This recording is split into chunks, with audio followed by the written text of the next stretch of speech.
মধ্যে আলেম উলামারা হক কথা বলা ছেড়ে দিচ্ছে রে।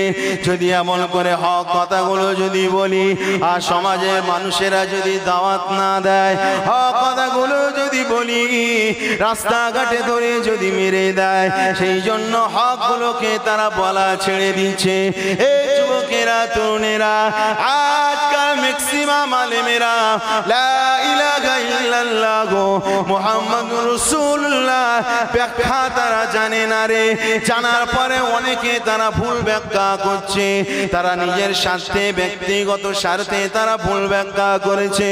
এই যুবকেরা তরুণেরা আল্লাহ নবী বলেছিল লা ইলাহা ইল্লাল্লাহ আনা মুহাম্মাদুর রাসূলুল্লাহ, লা ইলাহা ইল্লাল্লাহ আনা মুহাম্মাদুর রাসূলুল্লাহ। আমার রাসূলুল্লাহ যখন ওই দাওয়াত খানা দিয়ে দিলে মক্কার মানুষেরা শত্রু হয়ে গেল, মক্কার মানুষেরা এমন করে বিরোধী হয়ে গেল যে নবীর কাছে আবু জেহেল, আবু লাহাব, উতবা, শাইবা নিজেদের লক্ষ লক্ষ টাকার রত্ন, লক্ষ লক্ষ টাকা ধন সম্পদ গুলো তারা নবী পাকের দরবারে তারা জমা রেখে দিত।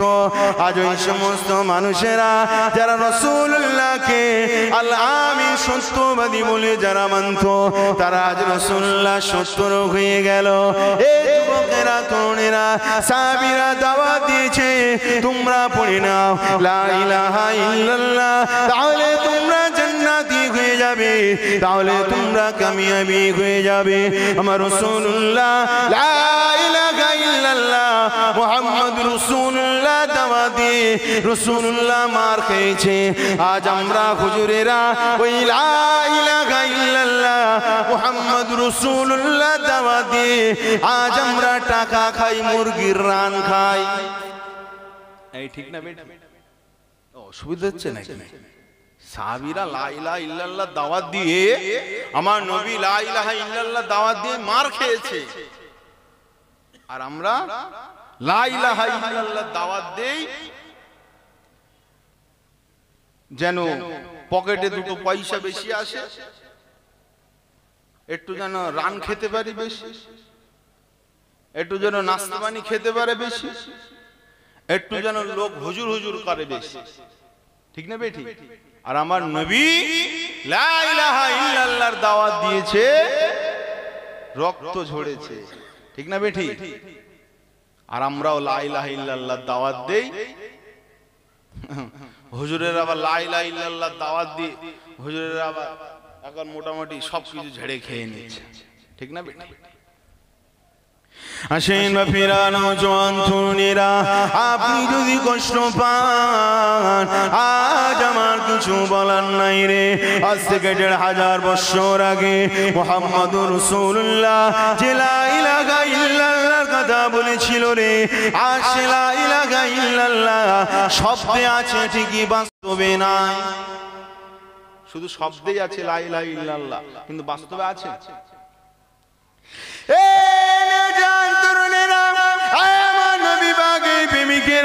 আল্লাহ পাক হুকুম করে দিলেন আমার হাবিব আপনার বয়স যখন ৪০-৪১ হয়ে গেল, আমার হাবিব এবারে আপনি কালেমা দাওয়াত দিন। আল্লাহ নবী প্রকাশ্য কালেমা দাওয়াত দেওয়ার জন্য সাফা পাহাড়ে সবাইকে একত্রিত করলেন। আমার রাসূলুল্লাহ তাদেরকে বলেছিলেন, হে আমার আত্মীয় স্বজনেরা, এই সাফা পাহাড়ের পিছনে তোমাদের জানের শত্রু রয়েছে। যখনই সময় পাবে তারা এমন করে তোমাদের উপরে এটা করতে পারে। আমি নবী যদি কথা বলি তাহলে কি তোমরা কথাটা মেনে নেবে? তারা বলল, হ্যাঁ অবশ্যই। মুহাম্মদ তুমি তো জীবনে কখনো মিথ্যা কথা বলনি। ও মুহাম্মদ তুমি তো জীবনে কখনো ২ নম্বরি কথা বলনি, অবশ্যই তোমার কথাটা আমরা মেনে নেব। সেই সময় আমার রাসূলুল্লাহ বলেছিলেন, লা ইলাহা ইল্লাল্লাহ মুহাম্মাদুর রাসূলুল্লাহ, তোমরা এই কলেমাটা পড়ে না, তাহলে তোমরা জান্নাতি হয়ে যাবে।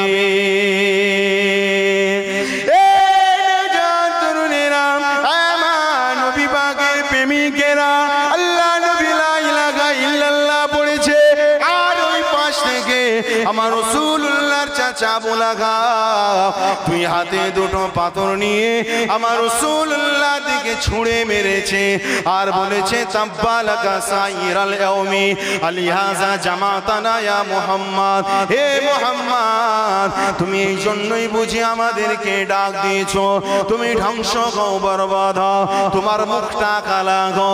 এই নওজোয়ান তরুণীরা তারা সেই সময় বুঝতে পেরেছিল আমার নবী কালেমা দাওয়াত দিয়েছে, আমার নবী লা ইলাহা ইল্লাল্লাহ পড়তে বলেছে, মুহাম্মাদুর রাসূলুল্লাহ পড়তে বলেছে। ঠিকই তারা সেই সময় বুঝতে পেরেছিল লা ইলাহা ইল্লাল্লাহ বলা মানে শুধু এমন করে কলেমাটা পড়া নয় রে, লা ইলাহা ইল্লাল্লাহ বলা মানে সমস্ত আল্লাহ পাকের বিধান, আল্লাহ পাকের হুকুমকে মেনে নিতে হবে। এ নওজোয়ান তরুণেরা লা ইলাহা ইল্লাল্লাহ মানে নেই কোনো মাবুদ আল্লাহ ছাড়া। লা ইলাহা ইল্লাল্লাহর ভাবার্থ গুণ শুনে রাখেন। লা ইলাহা ইল্লাল্লাহ সৃষ্টিকর্তা হলো একমাত্র আল্লাহ, আইনদাতা বিধানদাতা হলো একমাত্র আল্লাহ। আল্লাহ যেটা হারাম বলবে ওটাকে হারাম বলে মেনে নিতে হবে রে, আল্লাহ যেটা হালাল বলবে ওটাকে হালাল বলে মেনে নিতে হবে। আর মুহাম্মাদুর রাসূলুল্লাহ যেটা নিষেধ করবে ওটাকে নিষেধ শরিয়াত হিসাবে মেনে নিতে হবে। আর মুহাম্মাদুর রাসূলুল্লাহ যেটাকে আদেশ করবে ওটা শরিয়াত হিসাবে মানতে হবে। একটু জোরে হবে না সুবহানাল্লাহ? নারায়ে তাকবীর। একটু জোরে হবে না নারায়ে তাকবীর? নারে দিবে। তারা কলেমা পড়েছে লা ইলাহা ইল্লাল্লাহ মুহাম্মাদুর রাসূলুল্লাহ। যারা এর হাকিকাত বুঝেছে, যারা বুঝেছে যে লা ইলাহা বলা মানে এক আল্লাহ দাসত্ব করা, এক আল্লাহর গোলামি করা, পৃথিবীর জমিনে কোন নকল খোদা, পৃথিবীর জমিনে কোন নকল ক্ষমতা সামনে মাথা নত না করা। জোরে বলুন সুবহানাল্লাহ। আর আমরা লা ইলাহা ইল্লাল্লাহ পড়ি আবার মসজিদের টাকা ঝেড়ে খাই, এই ঠিক না বেঠি? আমরা হজের থেকে ঘুরে আসি আবার আল ছেটে খাই, আছে না? না এও ছাড়ছে ও ছাড়ছে, আল পুরো সরু, যাওয়া যাচ্ছে না, পা দিলে একবার এইদিকে স্লিপ করছে ওইদিকে স্লিপ করছে, ঠিক না বেঠি? আমরা হজে যাই, জুমার নামাজ পড়ি, ঈদের নামাজ পড়ি, আবার একজনের নামেই আবার ডবল ঘর দিয়ে দেয়, ঠিক না বেঠি? কি গো ডবল ঘর দেওয়া জায়েজ না না জায়েজ বলো? এই হারাম না হালাল? কি গো ভয় লাগছে নাকি? ভয় লাগছে নাকি? আমার বাপ কোনো ভয় নেই, এমনি ভাঙড়ের মানুষ যদি আমার দাওয়াত দেয় খুব অবজেকশন আছে, বুঝলে? দাওয়াত দিলে ভাঙড় কাশীপুরে প্রচুর জলসা ক্যান্সেল হয়, হয়তো ভাইয়েরা আবেগে দিয়ে ফেলে, কিন্তু পরে তো দেখে সব সোশ্যাল মিডিয়া খুঁটিয়ে ইনজামুল ভাই আসছে বাদ দিয়ে দে, কি হবে না হবে ঠিক নেই। এবারে আমি যদি মানে ফুরফুরা বংশধর হতাম তখন আবার হয়তো ছেলেরা নিজের জানের বিনিময়ে হয়ে চেষ্টা করতো, ঠিক না বেটি? সাধারণ বংশের ছেলে অত আর চাপ নেওয়ার দরকার, নিলে তা বাতি দিয়ে দে। কি গো একটা জলসা ক্যান্সেল হবে, আল্লাহ আমল নামায় এক একটা জিহাদের সওয়াব দিয়ে দেবে। জোরে বলুন সুবহানাল্লাহ। এটা হকের জন্য। এটা কিসের কারণে? এটা হকের কারণে। সত্যর পথে থাকলে দুনিয়ায় কিছু পান আর না পান, ইনশাআল্লাহ আল্লাহ জান্নাতের রাস্তাটা ইনশাআল্লাহ মিলিয়ে দেবে। জোরে বলুন সুবহানাল্লাহ। বাফেরানা জওয়ান তরুণীরা, আজ থেকে ১৫০০ বছর আগে আমার রাসূলুল্লাহ ওই দাওয়াত দিয়েছে, কলেমা পড়তে বলেছে। আজ আমাদের সমাজের মানুষেরা কলেমা পড়ে। এই নওজোয়ান তরুণীরা, আমার নবী পাকের প্রেমিকেরা, আল্লাহ নবী কলেমা পড়তে বলেছে মানে পৃথিবীর জমিনে ইনসাফকে কায়েম করতে বলেছে। আল্লাহ নবী কলেমা পড়তে বলেছে মানে নারীদের অধিকারকে ফিরিয়ে দিতে বলেছে। তোরা নারীদের সঙ্গে খারাপ ব্যবহার করিস না রে, নারীদেরকে তোরা ভোগের পাত্র বানাস না রে, নারীদের রূপের প্রতি তোরা এমন আকর্ষিত হোস না রে। আল্লাহ নবী বললেন, কারণ আজ থেকে 1500 বছর আগের মানুষেরা যে সমস্ত সুন্দরী নারীরা তারা নেতাদের কাছে সাহায্য চাইতে যেত, তারা এমন করে তাদেরকে ভোগ করত।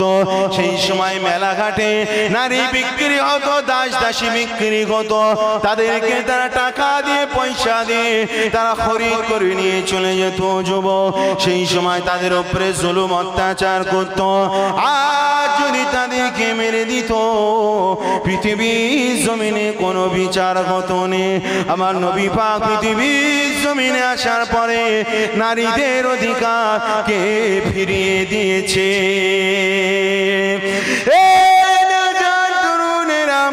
আমার মায়েরা বোনেরা, আল্লাহ নবী 1500 বছর আগে নারীদের অধিকার দিয়েছে। আল্লাহ নবী সাদা কালোর ভেদাভেদ আল্লাহ নবী ভুলিয়ে দিয়েছেন। সাদা কালোর আর কোনো ভেদাভেদ থাকবে না রে। আমার নবী পাক বিদায় হজ্জে জানিয়েছিলেন, বাবা কোন আরবি অনারবির উপরে কোন কারোর প্রাধান্য থাকবে না। পৃথিবীর জমিনে কেউ যদি আরবে জন্মাক না কেন, কেউ যদি এমন করে উত্তর 24 পরগনা দক্ষিণ 24 পরগনায় জন্মাক না কেন, কারোর মৌলিক দিক দিয়ে কারোর সম্মান কম বেশি হবে না। কালো চামড়া সম্মান কম, সাদা চামড়া সম্মান বেশি হবে না রে। আমার নবী পাক ভেদাভেদ গুলো ভুলিয়ে দিয়ে মানুষের কাঁধে কাঁধে মিলিয়ে বসবাস করার জন্য তিনি সংগ্রাম করে গিয়েছিলেন। একটু জোরে হবে না সুবহানাল্লাহ? কি গো, যাদের মুখে আওয়াজ বেরোচ্ছে না তারা কিন্তু বেজার হচ্ছেন নাকি? হ্যাঁ, আপনি বুঝবেন না। যখন আপনার একটা যোগ্য মেয়ে, সুন্দরী মেয়ে যখন চাকরির জন্য কোথাও সই করতে যাবে, আর ওখানকার মাতব্বরেদের ওই বদনজর যখন আপনার সুন্দরী মেয়ের চোখের উপরে পড়বে, সিনার উপরে পড়বে, শরীরের উপরে পড়বে, তখন আপনি বুঝতে পারবেন। বুঝে আসছে কথা? বুঝে আসছে কথা? আপনি ভাবছেন যাই হোক কে, আমার তো দেখার দরকার নেই, যাই হোক কে যা, আমার তো দেখার দরকার নেই। নওশাদ ভাইকে শহীদ মিনারে ঢুকতে দিল না, বিরাট আনন্দ, তো বিরাট আনন্দ, ওকে ঢুকতে দিল না।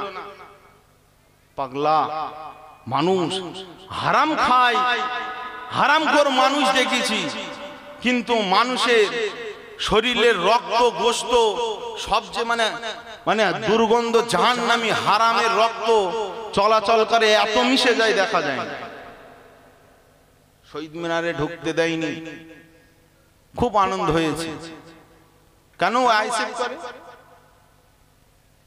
আপনি তো মুসলমান, আপনার মরে যাবার পরে, ধরেন আপনি মরে গেলেন, আপনার বউ শিক্ষিত,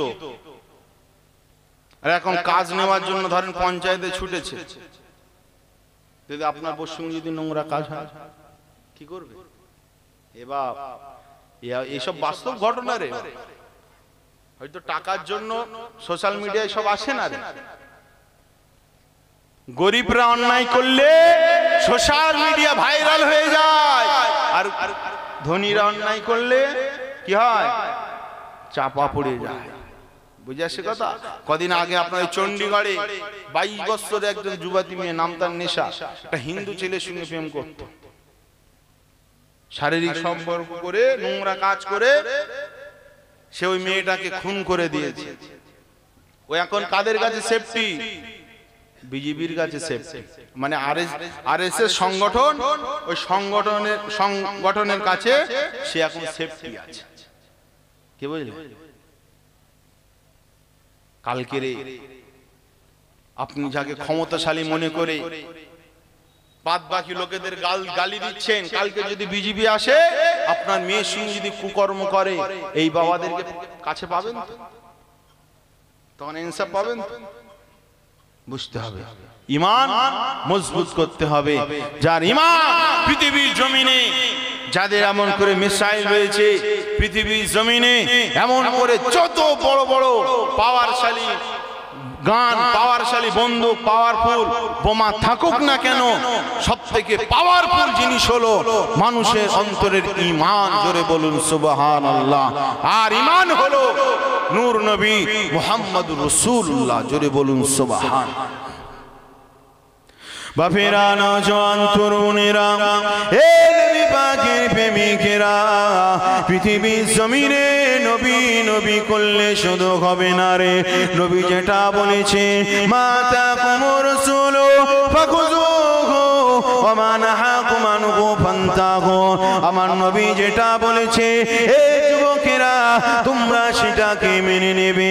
আমার নবী যেটা ছাড়তে বলেছে, সেটা তোমরা কে ছেড়ে দেবে। শুনে রাখো, আল্লাহ নবী হকে দাওয়াত দিতে গিয়ে আমার নবী দাঁত মোবারক শহীদ হয়েছে, শরীর থেকে খুন ঝরে গিয়েছে। সাহাবীরা নিজের স্ত্রীকে বিধবা বানিয়ে ফেলেছে, এমন করে সাহাবীরা নিজের সন্তানদেরকে এতিম বানিয়ে ফেলেছে।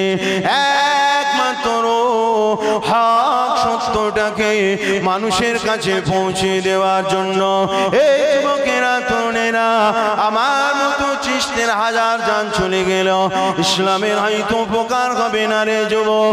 তারপরেও আল্লাহ রসুলকে ভালোবাসি বলে কথাগুলো বলে যাই রে। আজ আমাদের পৃথিবীর জমিনে জেনা ব্যভিচার গুলো বেড়ে যাচ্ছে। আজ আমাদের পৃথিবীর জমিনে হারাম করে সংখ্যা বেড়ে যাচ্ছে।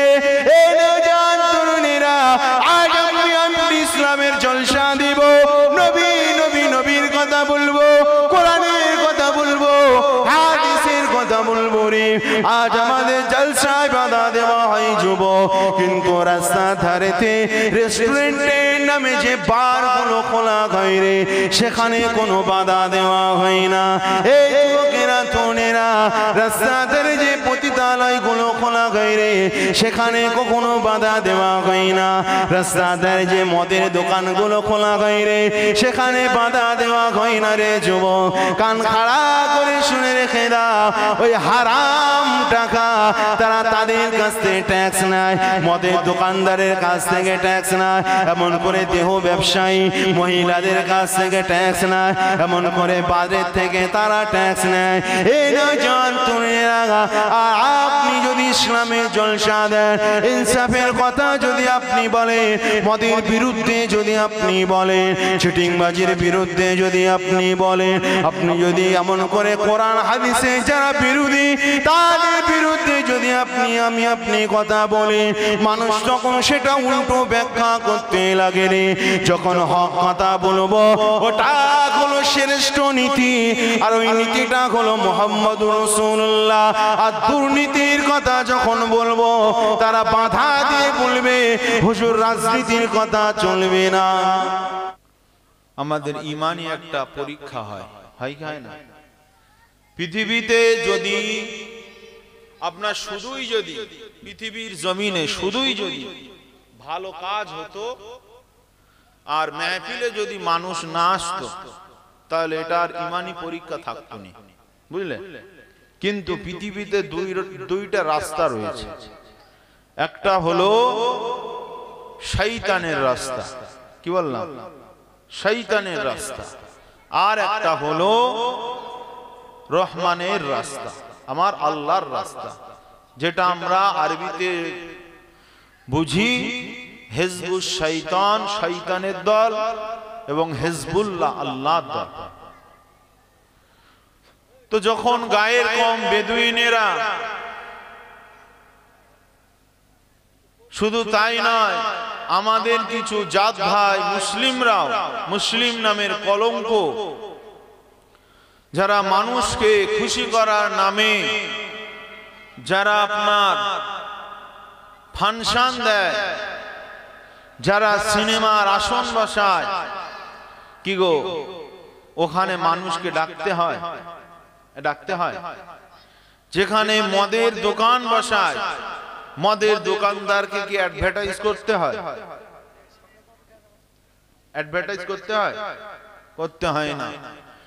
যেখানে অর্ধালঙ্গ নারীরা নাচে, যেখানে জোয়ার আসর বসে, পৃথিবীতে যত নোংরা জায়গা রয়েছে ওখানে কাউকে অ্যাডভার্টাইজ করতে হয় না, ডাকতে হয় না, সবাই সেখানে চলে যায়। যদি বিনিময়ে যদি পয়সাও চায় তাও পয়সা দিতে রাজি হয়, ঠিক না বেঠিক? কিন্তু মুসলমান এরকম একটা জলসা হওয়ার পরে যে মুসলমানের অন্তর সাড়া দেয় না, যে মুসলমানের অন্তর এটা বলে না যে বেদুইনেরা ইসলামের কলঙ্ক যারা, তারা ওখানে প্রোগ্রাম দিয়ে হাজার হাজার মানুষ জড়ো করছে, আমরা কেন আমাদের ইসলামিক জলসায় গিয়ে জড়ো হব না? বুঝাচ্ছে কথা? এই গাওয়াটা যদি কোনো মুসলমানের অন্তরে যদি না দেয়, তার দিলে যদি এই গাওয়াটা না দেয়, বুঝতে হবে ইমানের কমজোরি আছে, ঠিক না বেঠিক? কারণ সাহাবীরা সর্বসময় কাফেরদের বিরুদ্ধে প্রতিযোগিতা করেছেন। জোরে হবে না সুবহানাল্লাহ? সাহাবীরা সর্বসময় তিনারা বেদুইন মুশরিক কাফেরেরা যা করেছে তার পাল্টা করেছে, ঠিক না বেঠিক? ইহুদিরা তারা রোজা রাখতো মুহররমে, আল্লাহ নবী সাল্লাল্লাহু আলাইহি সাল্লাম বললেন, তার তোমরা যদি রোজা রাখো তারা ভাববে যে আমাদেরকে অনুসরণ করে মুসলমানেরা রোজা রাখছে, অতএব তোমরা আগে কিংবা পরে একটা করে রোজা বাড়িয়ে দাও। জোরে বলুন সুবহানাল্লাহ। যেন তাদের সঙ্গে যেন তাসাব্বুহ না থাকে, তাদের সঙ্গে যেন কোনো রকম সম্পর্ক না থাকে। সেই জন্য বাপেরা, মুসলমান ভাইরা, আমার আব্বা জানেরা যারা এখন ওই দিকের দিকে রয়েছেন, আপনারা সকলে চলে আসেন। আপনাদের এই গ্রামে আল্লাহ পাক নিয়ে এসেছেন, আর কবে আসবো জানি না, কতদিন আল্লাহ হায়াতে রেখেছে তাও জানি না, ঠিক না বেটি? রাস্তায় এত খুন খারাপি হচ্ছে, এত মার্ডার হচ্ছে, এত অ্যাক্সিডেন্ট হচ্ছে, এত দুর্ঘটনা ঘটছে, কার আয়ু কদিন আল্লাহ পাকই তো ভালো জানে। কি গো, ভূমিষ্ঠ হওয়ার পরে বাচ্চারা ইন্তেকাল করে কি করে না? মায়ের গর্ভে থাকাকালীন বাচ্চারা মরে কি মরে না? কি গো, মারনেওয়ালা কে? জোরে বলো, মা কে মারে? বাঁচায় কে? গোলামি করতে হবে কার? অনুসরণ করে চলতে হবে কার? আমার আল্লাহর কথা, আমার আল্লাহকে অনুসরণ করেই চললে ইনশাআল্লাহ কামিয়াবি পাবো। পাবো কি পাবো না? আমাদেরকে আল্লাহ দুনিয়ার জমিনে পাঠিয়েছেন, আল্লাহ দুটো রাস্তা আমার আল্লাহ দিয়েছে। কটা রাস্তা বাপ? আর আখেরাতে কটা রাস্তা? আখেরাতেও দুটো রাস্তা, তাই তো নাকি? একটা হলো জাহান্নামের রাস্তা, আর একটা হলো জান্নাতের রাস্তা। দুনিয়ায় আল্লাহ রাস্তা দিয়েছে দুটো, একটা হলো ভালো রাস্তা, একটা হলো খারাপ রাস্তা। ভালো রাস্তা যেটা হিজবুল্লাহ অর্থাৎ আহলে সুন্নাতুল জামাআত, জোরে বলুন সুবহানাল্লাহ। আর খারাপ রাস্তা যেটা হিজবুশ শয়তান, এটা হলো শয়তানের রাস্তা। আর আমাদের এই দুনিয়ায় চলার পথে দুটো নীতি রয়েছে। কি বললাম? দুটো নীতি রয়েছে। একটা হলো দুর্নীতি, বুঝাচ্ছে? একটা হলো দুর্নীতি, আর একটা হলো শ্রেষ্ঠ নীতি। কি বললাম? কি গো, বুঝছেন তো নাকি? একটা দুর্নীতি আর একটা শ্রেষ্ঠ নীতি। আর শ্রেষ্ঠ নীতি যেটা, আমরা ওটাকে মানে আপনার ওই কি বলে, সাধু ভাষায় বলেন, সুন্দর ভাষায় বলেন, শ্রেষ্ঠ নীতি যেটা, ওটাকে আমরা রাজনীতি হিসাবে চিনি, ঠিক না বেটি? কি গো, ভোট দেওয়া কি রাজনীতি নাকি? হ্যাঁ, ওগুলো রাজনীতি নয়, ও তো ভোট ভোটি, যে ভোট দেয় সে ভোটার, তাই তো নাকি? একটা হলো দুর্নীতি আর একটা হলো শ্রেষ্ঠ নীতি। সুন্দর ভাষায় তাকে রাজনীতি বলা হয়। রাজনীতি কাকে বলে? আপনার বাড়ি এখন তো আর সে হাঁস পাওয়া যায় না, কি গো রাজা হাঁস এখন পাওয়া যায়? পাওয়া যায়, তাই তো। রাজা হাঁস মানে হাঁস, রাজ যুক্ত হাঁস, রাজা হাঁস মানে হাঁসের মধ্যে রাজা, তাই তো নাকি? রাজ ঘোড়া আমরা বলি না, ঘোড়াদের মধ্যে যে সেরা সে হলো রাজা, রাজ ঘোড়া, তাই তো। রাজপথ আমরা বলি কি বলি না? রাজপথ মানে পথের মধ্যে যে পথ, সড়কের মধ্যে যে পথ শ্রেষ্ঠ তাকে কি বলি? রাজপথ বলি, তাই তো। এবং আমরা যে বলি রাজবাড়ি, রাজাই তো মেন হয়, তাই তো নাকি? তাহলে রাজবাড়ি, বাড়ির মধ্যে শ্রেষ্ঠ বাড়ি হলো রাজার বাড়ি, সেই জন্য আমরা কি বলি? রাজবাড়ি বলি। কোরআন হাদিসের নীতি, কোরআন হাদিসের আদর্শ, কোরআন হাদিস যেটা বলে ওটা শ্রেষ্ঠ কি শ্রেষ্ঠ না? বলেন। কোরআন হাদিস যেটা বলছে, যে নীতির কথা বলছে, যে আদর্শের কথা বলছে, ওটাই তো শ্রেষ্ঠ, তাই তো নাকি? তাহলে সবকিছু যে সেরা হয়, আমরা তার শুরুতে রাজ শব্দটা যোগ করেছি। ঠিক কোরআন হাদিসে যে নীতি, যে আদর্শ, ওই আদর্শের শুরুতে যদি আমরা রাজ শব্দটা যোগ করি তাহলে কি হবে? রাজ নীতি। জোরে বলুন সুবহানাল্লাহ। বুঝে আসছে তো নাকি? রাজনীতি মানে ভোটাভুটি নয়, রাজনীতির এটা হলো তার ইসতিলাহি অর্থ, বুঝলেন? যে কোরআন হাদিসের নীতিকে রাজনীতি শ্রেষ্ঠ নীতি বলা হয়। এবার আপনি বলেন, কোরআন হাদিসের নীতিকে কেউ যদি প্রাধান্য না দেয় তাহলে সে আর ইমানদার থাকবে? থাকবে? সে যতই মুসলমান বলে দাবি করুক, সে আর মুসলমান কি থাকবে? হ্যাঁ বলেন না, যদি কথা বলেন তাহলে তো ভালো লাগবে। কারণ নামাজ তো অনেকেই পড়েছে, সবার নামাজ কি জান্নাত পর্যন্ত নিয়ে যাবে?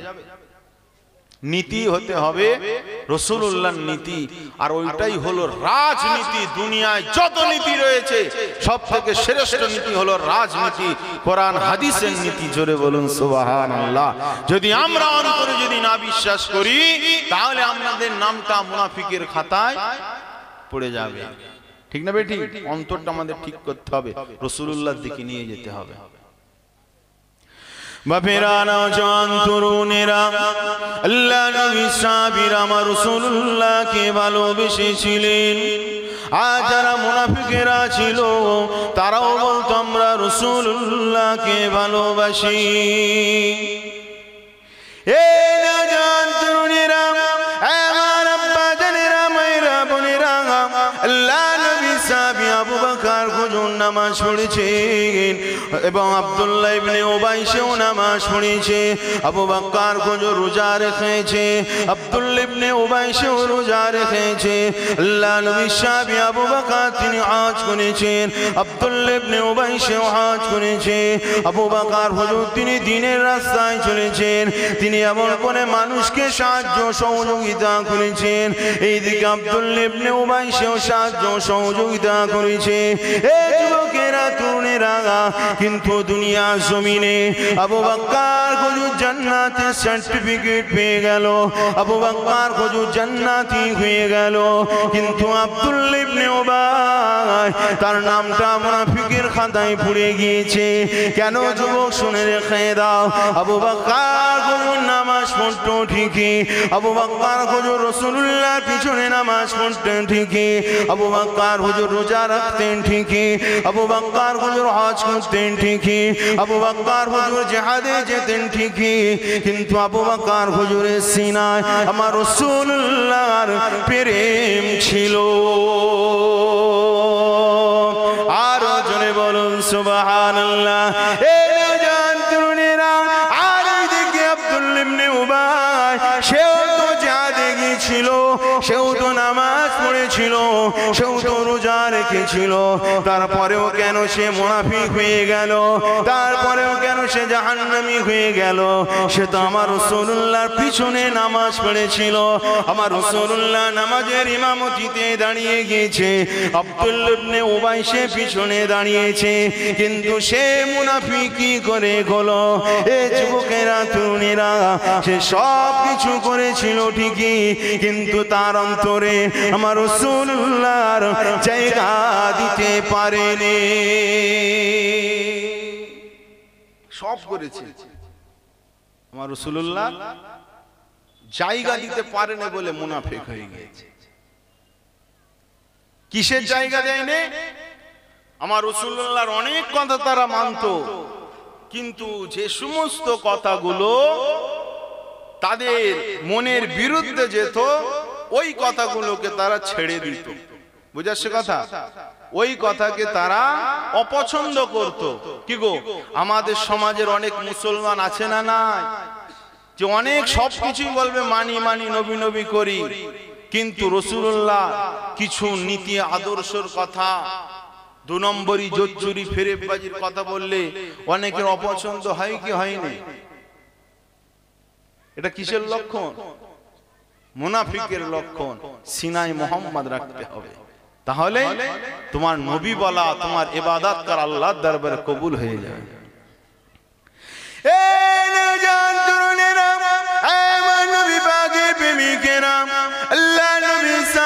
নামাজ পড়তেন, সিনার ভিতরে আমার রাসূলুল্লাহকে রেখে দিতেন। আল্লাহ নবী সাহাবীর সিনার ভিতরে আমার রাসূলুল্লাহকে রেখে দিতেন। আল্লাহ নবী সাহাবীরা যাকাত দিতেন, সিনার ভিতরে আমার রাসূলুল্লাহকে রেখে দিতেন। এ যুবকেরা, তরুণেরা, আপনি হয়তো ভাবছেন আমি তো নামাজ পড়ি, আমি জান্নাতে চলে যাব, আমি তো রোজা রাখি, আমি জান্নাতে চলে যাব, আমি তো হজ করি, আমি জান্নাতে চলে যাব।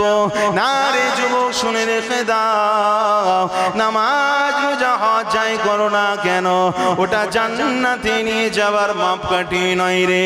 আমি চ্যালেঞ্জ করে বলছি রে যুবক, গোটা কোরআন শরীফ 30টা পারায় বিভক্ত করা হয়েছে, 114টি সূরা দেওয়া হয়েছে। কোরআন খুলে আপনি কোথাও দেখতে পাবেন না যে নামাজ পড়লে আল্লাহ পাক জান্নাতে দেবে। এ যুবকেরা, তরুণেরা, নামাজ কাদের জন্য? নামাজ তো সকলের জন্য নয়। যার অন্তরে ঈমান রয়েছে, যার অন্তরে আল্লাহ এবং আল্লাহ রাসূল রয়েছে, নামাজ তো তাদের জন্য। জোরে বলুন সুবহানাল্লাহ। এই যুবকেরা, তরুণেরা, আমার নবী পাকের প্রেমিকেরা, নামাজ পড়লে হবে না রে। কারবালার প্রান্তরে আমার রাসূলুল্লাহ নামাজের পিছনে হুসাইন বাহিনী তারা নামাজ পড়েছে, আবার ইয়াজিদ বাহিনী তারাও নামাজ পড়েছে। নামাজ পড়ার পরেও তারা হুসাইন বাহিনী আল্লাহ রাসূলের নামাজা তার পরিবারকে খুন করেছে, শহীদ করেছে, কি করেনি? কিন্তু তারা কি করেছে? তারা নামাজ পড়েছে, তারা ভালো কাজ করতো কি করতো নি? কিন্তু ও নামাজ রাসূলুল্লাহ লাত্তে জিগার ইমাম হুসাইন হুজুরের বুকে ছুরি চালিয়েছে। জোরে বলো নাউজুবিল্লাহ। কি গো, আমাদের নামাজ গরিবের গলায় ছুরি চালাই কি চালাই না?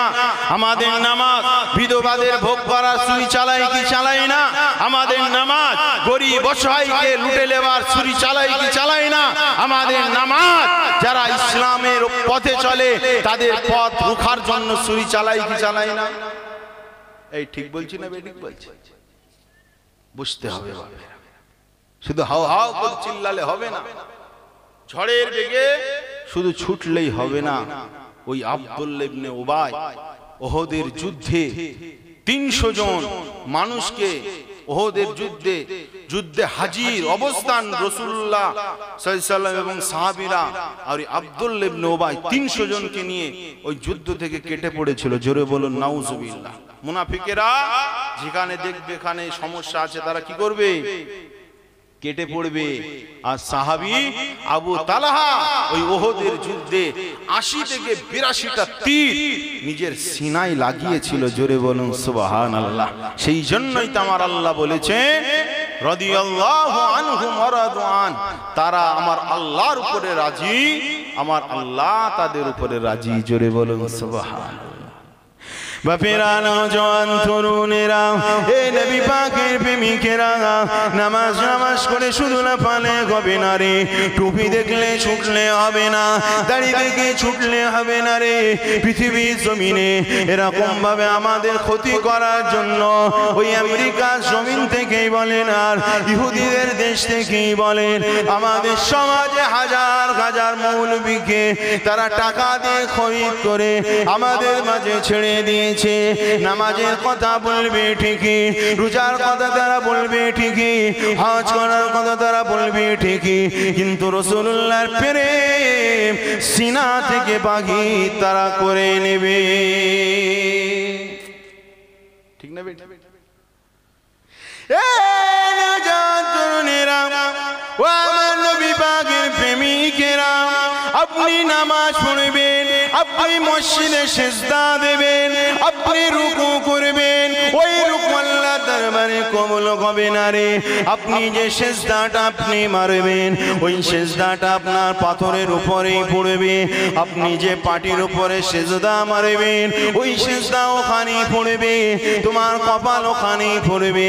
আর যদি সিনার ভিতরে নূর নবীকে যদি রাখতে পারো, নবীর প্রেম আদব ভালোবাসা যদি সিনার ভিতরে রাখতে পারো যুবক, ও সেজদা তোমার মসজিদের মখমলে থাকে না রে, ও তোমার মসজিদের মার্বেলে আর ও সেজদা থাকে না রে, ও সেজদা আমার আল্লাহ পাকের কুদরতি কদমে পড়ে যায়। আরো জোরে বলুন সুবহান। যদি নবীর প্রেম সিনায় যদি রেখে চলো, তাহলে কি হবে? আপনি ইবাদত বন্দেগী যা করবেন সব আল্লাহর কাছে গিয়ে পৌঁছাবে। জোরে বলুন সুবহানাল্লাহ। আপনি ধরেন একটা 18 লাখ টাকা দিয়ে আপনি একটা গাড়ি কিনলেন, কাওয়াসাকির গাড়ি, তারপরে কি নিনজা গাড়ি, অনেক দামি দামি গাড়ি, বুঝলেন? আপনি বুলেট কিনলেন 3-4 লাখ টাকা দিয়ে, যদি ওতে যদি তেল যদি না দেন, গাড়ি চলবে? গাড়ি চলবে না। আপনি সব ইবাদত বন্দেগী আপনি করবেন, কিন্তু সিনায় যদি তোমার ঈমান অর্থাৎ মুহাম্মদ রাসূলুল্লাহ যদি তোমার সিনায় যদি না থাকে, ও ইবাদত বন্দেগী, ও তাসবিহ তাহলিল সবকিছু বেকার হয়ে যাবে। যেমন আব্দুল্লাহ ইবনে উবাইয়ের বেকার হয়ে গিয়েছে। কি আলোচনা অসুবিধা হচ্ছে? নবীর প্রেমটাই বড় জিনিস। আসেন বাপেরা, নওজোয়ান তরুণেরা, আল্লাহ নবী সাহাবী আবু বকর হুজুর নামাজ পড়েছিলেন, হযরত ওমর হুজুর নামাজ পড়েছিলেন, হযরত আলী হুজুর নামাজ পড়েছিলেন, হযরত উসমান হুজুর নামাজ পড়েছিলেন, হযরত আব্দুল্লাহ ইবনে মাসউদ নামাজ পড়েছিলেন, হযরত আব্দুল্লাহ ইবনে জুবাইর নামাজ পড়েছিলেন, হযরত জুবাইর বিন আওয়াম নামাজ পড়েছিলেন। এই নওজোয়ান তরুণেরা, আল্লাহ নবী সাহাবীরা সকলেই তো নামাজ পড়েছিলেন, কিন্তু আমার নবী পাক আবু বকরের ব্যাপারে এরকম কথা কেন বললেন? আল্লাহ নবী বলেছিলেন, লাউ জিনা ঈমানু আবি বকরিন লা যাদা ঈমানুহু। এ দুনিয়ার মানুষেরা, এ আমার উম্মতেরা শুনে রাখো, আমার আবু বকরের ঈমান যদি দাড়ি পাল্লার এক সাইডে রেখে দেওয়া হয়, আর তামাম পৃথিবীর মানুষের ঈমান যদি অপর পাল্লা, দাড়ি পাল্লার অপর সাইডে রেখে দেওয়া হয়, আবু বকরের ঈমানের পাল্লা ভারী হয়ে যাবে। বাপেরা, এ কথা আমার রাসূলুল্লাহ কেন বলেছিলেন? সকলেই তো নামাজ পড়তেন, রোজা রাখতেন, কেউ তো কোনো দিকে কমই ছিল না রে। এই কথাটাই জন্য আমার রাসূলুল্লাহ বলেছিলেন, সমস্ত সাহাবী থেকে আবু বকরের প্রেম ভালোবাসা বেশি ছিল।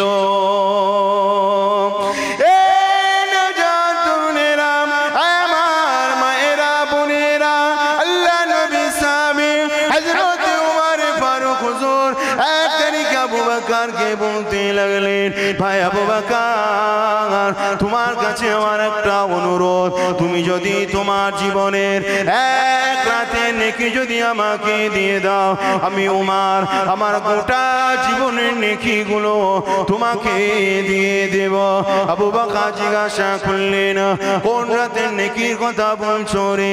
সেই সময় উমর হুজুর বললেন, আল্লাহর নবী সাহাবী ও আবু বকর, যে রাত্রিতে তুমি রাসূলুল্লাহকে নিয়ে গারে সওরে ছিলে, যে রাতে তোমার পায়ে সাপে দংশন করেছিল, ওই রাতে যদি একটা নেকি, ওই রাতের নেকি যদি একটা রাতের নেকি যদি আমি উমরকে দিয়ে দাও, আমি উমর আমার গোটা লাইফের নেকি তোমাকে দিয়ে দেব। একটু জোরে হবে না? হায় হায়, সারা জীবনে নেকি, সারা জীবনের নেকি উমর হুজুরের। 1 তারিখে আম্মাজান আয়েশা রাদিয়াল্লাহু তাআলা আর আমার রাসূলুল্লাহ খোলা আকাশের নিচে বসে আছে, আর অগণিত তারা উঠেছে। আম্মাজান আয়েশাকে রাসূলুল্লাহ বলছে, আয়েশা, এই আসমানে কতটা তারা একটু গুনে দেখো তো। একটা দুটো করে গুনতে গুনতে দেখা যায় তো শেষ হয় না, তারা শুধু বাড়তেই থাকে, বুঝলে? অগণিত তারা। আল্লাহ রসুল বললেন, আয়েশা, আমার এক সাহাবী রয়েছে, তার আমল নামায় এর থেকেও বেশি নেকি রয়েছে। বলো তো কোন সাহাবী? আম্মা জান আয়েশা হুজুর রাসূলুল্লাহকে বলছেন, হুজুর আপনি ভালো জানেন, আপনিই বলেন। কিন্তু মেয়েদের মন তো, আম্মা জান আয়েশা মনে মনে মনে মনে ভাবছে যে হয়তো আমার আব্বাজানের নামটা বলবে, আমার আব্বাজান আবু বকর সিদ্দিক রাদিয়াল্লাহু তাআলা আনহুর নামটা বলবে। কিন্তু আল্লাহর রাসূল হযরতে উমরে ফারুক রাদিয়াল্লাহু তাআলা আনহুর নামটা বললেন। জোরে বলুন সুবহানাল্লাহ। বলে আমার ওই সাহাবী উমরের আমল নামায় আল্লাহ এর থেকেও বেশি নেকি দিয়েছেন। আম্মা জান আয়েশা মনটা খারাপ হয়ে গেল। আমার রাসূলুল্লাহ বললেন, আয়েশা তুমি বুঝি কষ্ট পেয়েছো, মনটা খারাপ হয়ে গিয়েছে? তবে আমার আবু বকরের এক রাতে নেকি এর থেকেও 100 কোটি গুণ বেশি। জোরে বলুন সুবহানাল্লাহ। একটু জোরে হবে না সুবহানাল্লাহ? এটা কি? এটাই হলো হুব্বে রাসূল, রাসূল পাক সাল্লাল্লাহু আলাইহি সাল্লামের প্রেম। জোরে বলুন সুবহানাল্লাহ। আজ আমরা রাসূলুল্লাহ নীতি আদর্শ কাজ আমরা ভুলে যাচ্ছি কি যাই না? কিন্তু সাহাবীরা রাসূলুল্লাহর প্রেম করে জান্নাতের মাকাম তারা দুনিয়া জমিনে খরিদ করে নিয়েছেন। জোরে বলুন সুবহানাল্লাহ। কিন্তু আমরা মুসলমান সে রাস্তাকে ছেড়ে দিচ্ছি, নিজের স্বার্থে ঘা লাগলে কোথায় শ্রেষ্ঠ নীতি, রাজনীতি, কোরআন হাদিসের নীতিকে আজ আমরা অস্বীকার করে ফেলছি। ঠিক না বেটি? আসেন ফেরা নওজোয়ান তরুণেরা, হে নবী পাকের প্রেমিকেরা, আল্লাহ নবী সাহাবীরা আমাদের মাঝে ইনসাফকে কায়েম করেছিলেন। আমার নবী পাক ইনসাফকে কায়েম করেছিলেন। আজ আমরা আমাদের জানের মায়া করি রে যুবক, আজ আমরা আমাদের পরিবারের মায়া করি, আজ আমরা ইসলামের মায়া করতে জানি না রে। পরিবারের মায়া করতে গিয়ে আজ আমি আপনি ইসলাম থেকে বেরিয়ে পড়েছি। এই যুবকেরা তরুণেরা, আপনি একবার বুকে হাত দিয়ে ভাবেন, পৃথিবীর জমিনে যেখানে শ্রেষ্ঠ মানুষ মুহাম্মদুর রাসূলুল্লাহ ইনসাফ কায়েম করার জন্য, নারীদের অধিকার পাইয়ে দেওয়ার জন্য, যেমন করে এতিম অসহায়দের অধিকার পাইয়ে দেওয়ার জন্য মুহাম্মদুর রাসূলুল্লাহর শরীর থেকে খুন ঝরেছিল কি ঝরেনি? ঝরেছিল তো নাকি?